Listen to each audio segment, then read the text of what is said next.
It's been pretty wet the last couple of weeks, and we're going to be looking for things to dry out a little bit here over the weekend and on into next week, which is a plus, but we're still in drought. But we're done pretty well so far this month. We take a look at our totals at this point and looking at something we haven't seen in a while, which is some pluses there in the departure from normal column.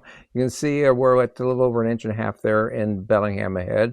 SeaTac well over 1 inch above normal, and Hoquiam over 1.5 inches above normal, which is all a plus. We definitely need that. It's been a very dry year, but not really surprising. This is the wettest month of the year. We check those average rainfalls through the year. You can definitely see that summer minimum there in July and August. We get less than 1 inch of rain, but definitely here as we head into November and December, over a half foot of rain in November and almost that again in December. So definitely pretty wet by that measure. And if we check the number of days of rainfall out at SeaTac, you can see, first of all, if we look at the ones that have the largest number of rainy days out of the last, so far, 79 years for this point, because we're not quite to November the 9th and November the 19th are the two days which are the wettest. It has rained 57 times in the last 79 years for those two, and on track probably this month to see that make it all the way to 57 times in the last 80 years. And of course, we've got our driest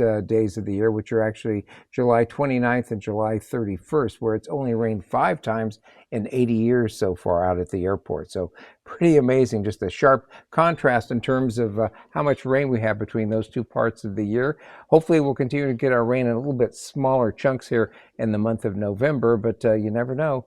We could have another rainy period headed our way, but not in the models right now. That's the good news.